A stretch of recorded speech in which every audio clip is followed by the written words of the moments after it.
Hey everybody, and welcome back to another episode of At Home. I'm here today with a special guest. We'll get here in just a minute, but I wanted to say thank you again for being on for watching the show. The last few months, I know with our current crisis, things have been really challenging for everybody. And so the hope of this show, I just want to reiterate again, is that hopefully I can bring some guests to you and some people out there who are in similar situations to you or even different situations to really help you feel like you have the permission to give yourself some grace and really own your time and just sit back and look at your time and realize it is yours. It's time to focus on yourself, whatever that happens to mean. We're all dealing with our own challenges. They're all important. They're not better or worse or better. They're just different. So just keep staying tuned. If you have any questions or comments, put them in there. We'll get back to that in a little bit. As for today, my guest name is John. John, how are you doing? I'm doing fantastic. How you doing, Jeff? Not bad, man. Not bad. A little bit of background for everybody. So John and I met during this live everyday or LEDA challenge that we did back Mhm. in April this year with hosted by Lurie Petrucci on the Live Streaming Pros platform, which was a blast. And we all kind of there was a live stream the other day that a few of us were on, but I'm just really curious before we kind of get into how you've pivoted, John, I am actually kind of curious. How did LEDA help you in this whole thing? Well, to be quite honest, Lita helped me more with accountability. I've always been comfortable on camera. When I was younger, I spent a lot of years as a DJ, so having a microphone in front of me never bothered me. And my dad was a photographer, so I was used to having a camera in my face. None of those things bothered me, but the main thing was the accountability. Having to have specific things set forth that are not something that I created, but yet just there are these tasks that I need to complete and I'm accountable to everybody else in the group. Mm-hmm. That was the big benefit that I got out of it. It was really, I totally agree with that. I'm glad to hear that because I felt very much the same way. My wife would tell you that I was trying to record videos regularly, and I just wasn't doing it. She's like, "Why aren't you just going to record? You seem so excited." I'm like, "I feel guilty about taking the time to do it for some reason." And the Lita thing was like, "Okay, I have homework. I've got to do this today." Uh, Right. for anyone watching, Lita, and if you go to the live streaming pros, you can go find out more information. But it was live every day. And the time we went through it was live every day in April. They're doing it again here in August. And it's Mhm. basically you're in a private Facebook group and you're required to go live in that Facebook group every day for 30 days. 2 minutes, 5 minutes, 15. It doesn't really matter. But she gives you a task and you do it. And you have to get very vulnerable with a lot of people. But the great part is everyone kind of reinforces it for you. So I don't know, Mhm. check it out if that's something you're interested in. So on to today's topic. As we were talking about ahead of time, John, the show's format is Mhm. really about exposing those things that have been challenges for all of us during pre-crisis and during this crisis. And I know you do a lot of personal training, but you have a kind of a Mhm. history before personal training. I'd love to you to talk a bit about what that history is that got you to that point, and then sort of how how COVID has affected what you're doing professionally now. Absolutely. Well, it all started back in 2007. I was working as a mechanic at that point in time, and I was extremely overweight, but I still moved around, got around okay. Enjoyed a happy family life and things like that. So I never paid any attention to it until I woke up one day in a hospital after being in a diabetic coma. I weighed over 405 Oh pounds. man, And when they brought me in, my blood sugar was over 500. So I very easily could have died.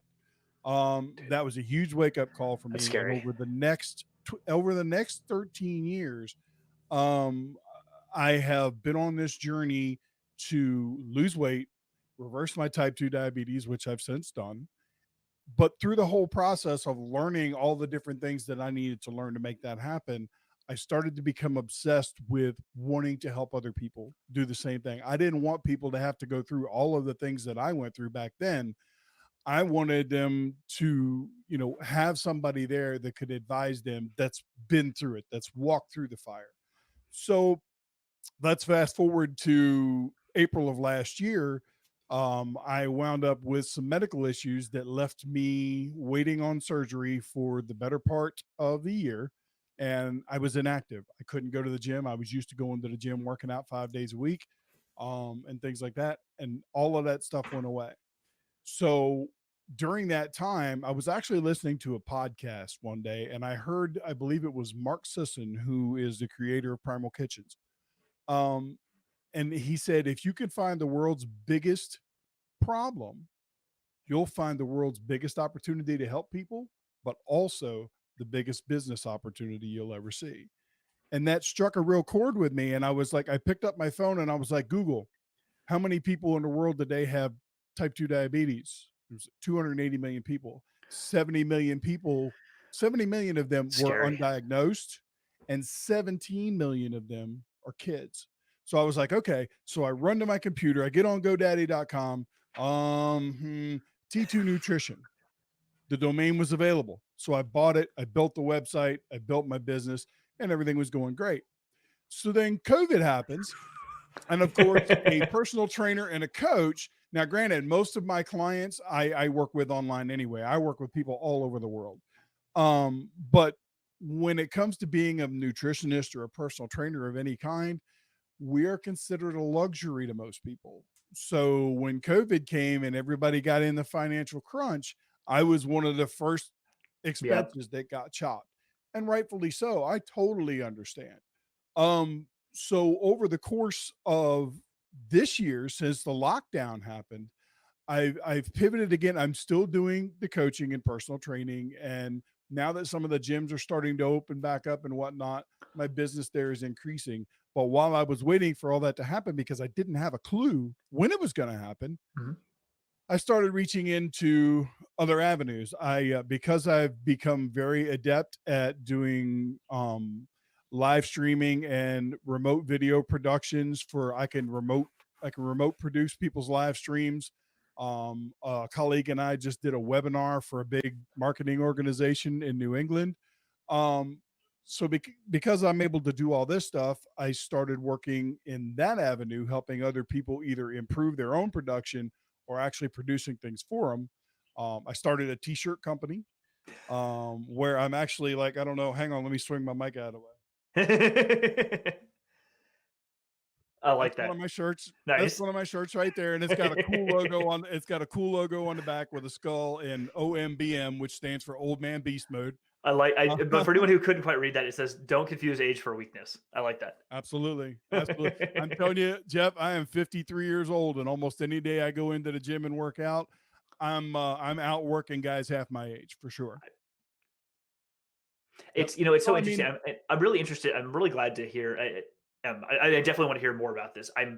What's mhm, so interesting to me about the whole story you just told is mhm, that even though you were presented with challenges, you still found some opportunities to kind of work with that. And one of the keys I think that is so important, and I've heard this theme from a lot of people who don't work for a big corporation, who, mhm, or who have pivoted their career path in general to be something that is not like anchored by, like I am right now, by and I don't say that in a negative way, but like anchored by a big corporate job that you mhm. have.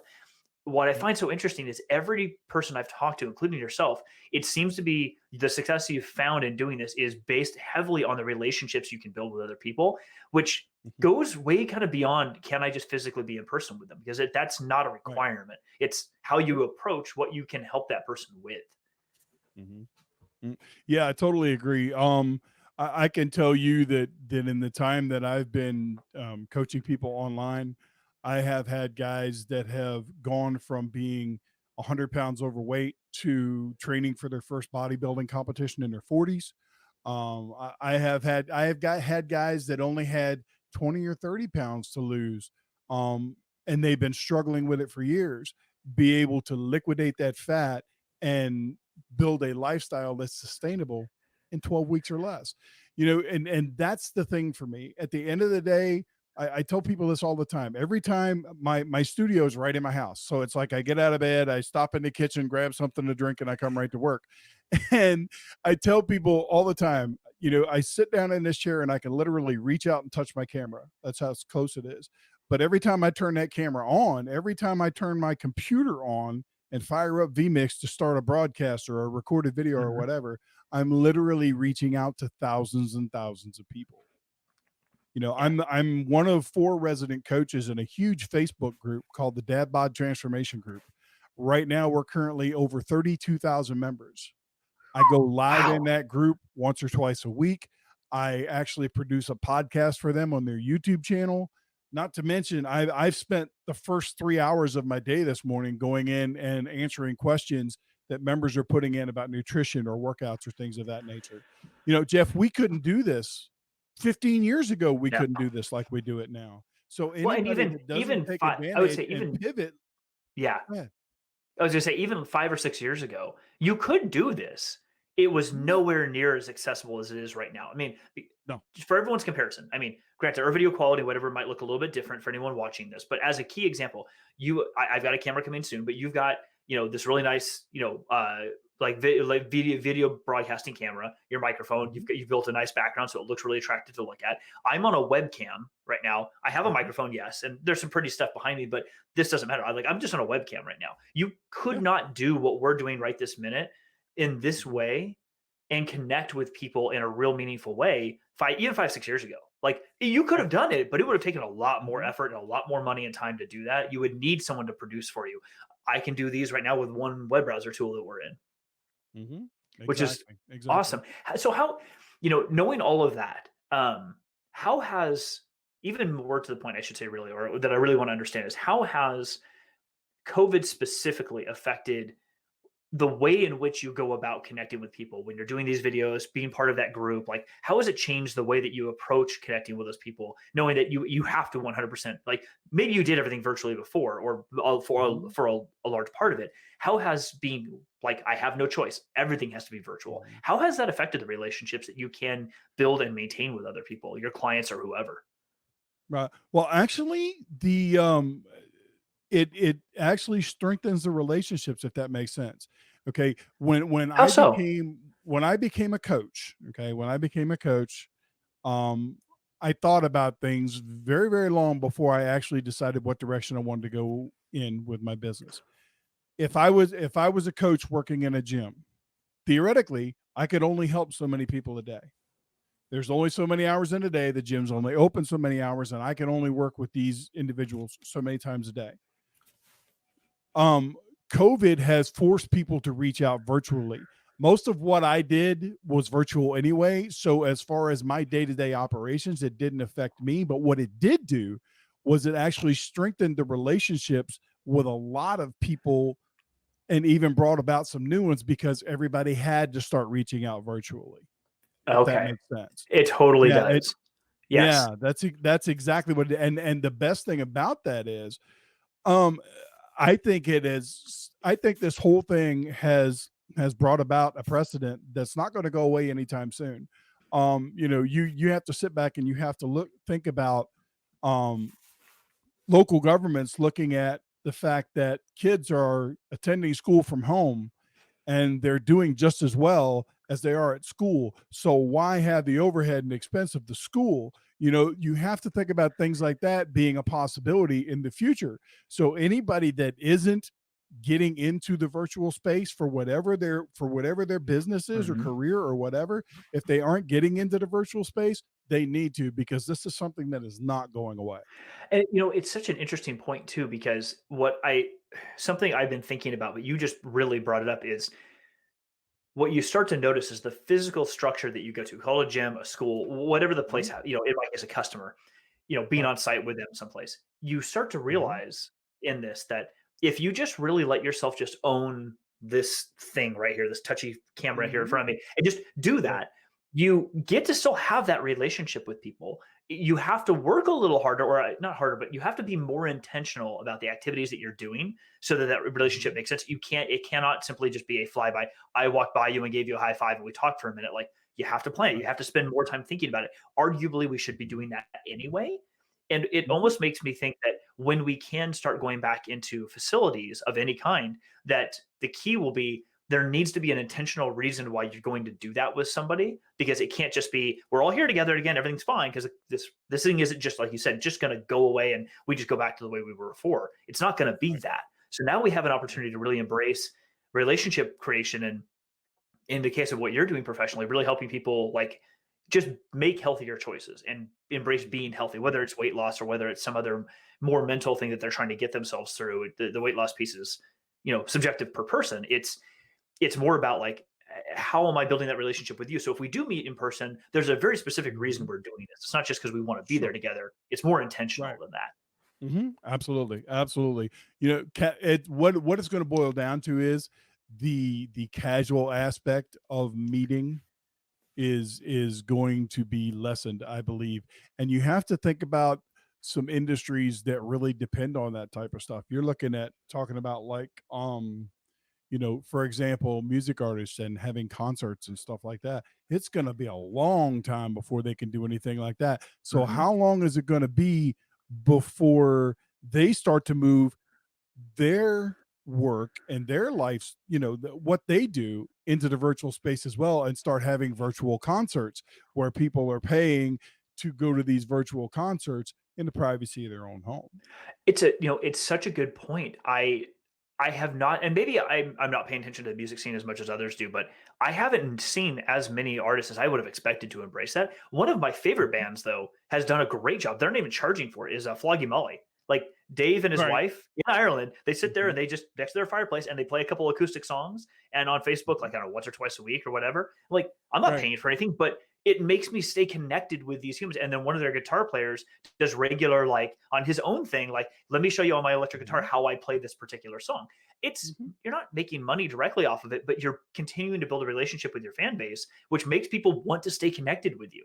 I think Right. I think that stuff is missed often right now by either companies Mhm. or smaller businesses or individuals, that you can really be taking advantage of this situation to build closer relationships with people. It just has to be different than it was before. If you try to overlay what we were doing before onto this, it doesn't work. No, not at all. And as a matter of fact, I look for things like movie theaters to start really suffering. Like the movie theaters open in the town where I live in West Virginia, they're not showing any new movies. So how long is it going to be before these movie studios Yep. get the bright idea that, hey, we're making these movies and we're sitting on them because movie theaters don't have the traffic that they used to have. We need to still produce movies, but we need to stream them so everything is virtual. I'm telling you, it's like this is I don't like to call this the new normal. I like to call it the future. When you get right down to it, if you sit back and you look through, a lot of movies and things of that nature that talked about the future, people didn't go to movie theaters to watch movies. They sat No, at home and watched them. You know what I'm no. saying? You didn't go to work. You were in your office and your boss popped up on your screen, or he was a hologram or something like the Jetsons. Exactly. The little hologram dude that would pop up. You wanted to slap him in the face, but you couldn't because your hand went right through him.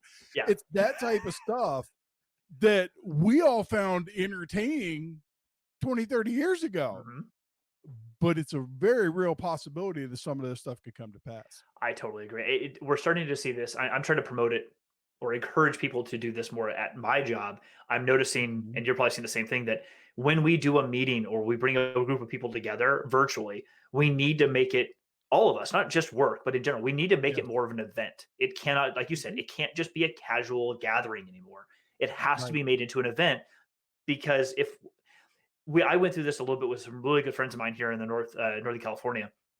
They Mhm. live in one area that I don't live in anymore. And so we were just like, let's do some virtual happy hours. So we jumped on Right. WebEx and we did that. And it was fun. We had a good time. What I noticed though is Mhm. when it was just casual, just BSing for a little bit, the problem Yep. was we kind of burned out on it pretty quickly. Mhm. We still want the connection with each other. It felt almost forced when we would jump on after a couple sessions of it. And I'm realizing that it's because we didn't make it an event. So like this afternoon, my Right. team and I are doing it's the end of our like fiscal year for our company. And so we're doing a Mhm. happy hour, like a virtual happy hour, but I went ahead and booked, we're recording this today. So no one's going to see this for a couple weeks anyway. So it doesn't, Right. I'm not ruining the surprise, but Yeah, I you're not booked, letting the cat out of the bag. exactly. I booked, my wife is really good friends with somebody who does a lot of event stuff where we used to live. Mhm. And one thing he does is like those bar trivia events. Yeah. And so I reached Oh, yeah. out to him and he's like, we worked out a deal. This is going to be he's got two lined up, but this is going to be his first one. He's going to do his trivia, but virtually on our WebEx meeting this afternoon for the team. So we'll jump on for 15 minutes and BS. Then he'll come on and do virtual trivia like we were at the bar. And we're all going to have Yep. drinks and just hang out and have a good time. But I'm trying to Right. make it an event, make something about it, like more than just simply we jumped on a call and talked to each other. And kind of coming back around Exactly. to what you were talking about with how you've pivoted yourself, it sounds like you are doing a lot more of that. Like, how do I make any interaction with me for an audience more of a Mhm. thing and not just, hi, I'm John, let's talk again? Right, exactly. And to your point that you were just talking about in the workplace, One of my favorite books that I've read in recent years is The 4 Hour Work Week by Tim Ferriss. Oh, Awesome, yes. awesome book.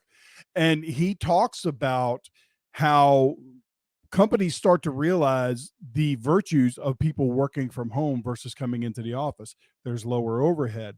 There's more production because people are happier. They're in their own space. They're more comfortable. When they're more comfortable and more relaxed, they tend to be more productive.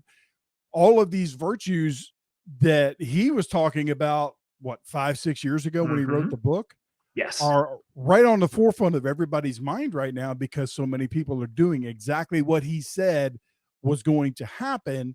And these companies have to be realizing the difference in their overhead and what it costs to be bringing people into the office every day. Everything from electric, the air conditioning, all of that stuff, everything has changed. Absolutely. Absolutely. Well, John, listen, I really appreciate having you on the show today. This has been fantastic. Where can people find you and what you do?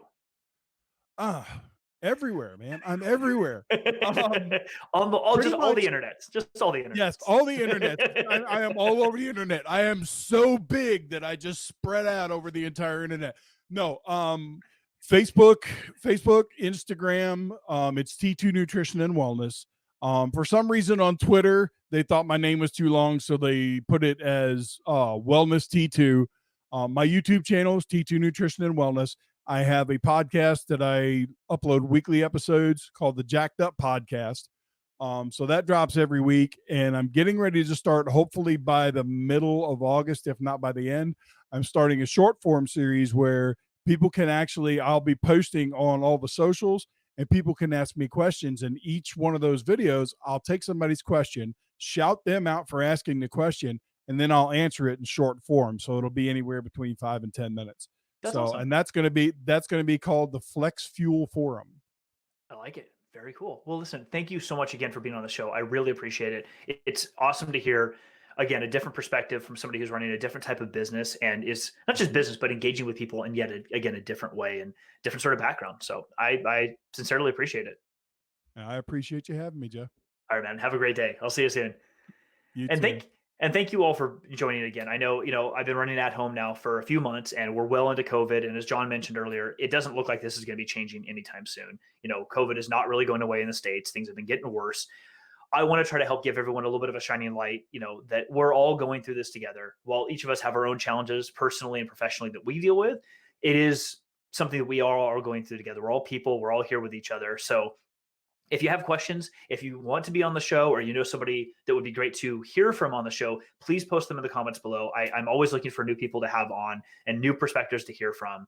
And anyway, stay healthy, stay safe. I hope you have a great time or a great weekend, whatever it is when you're listening to this or watching this video. And we'll see you soon. Bye, everybody.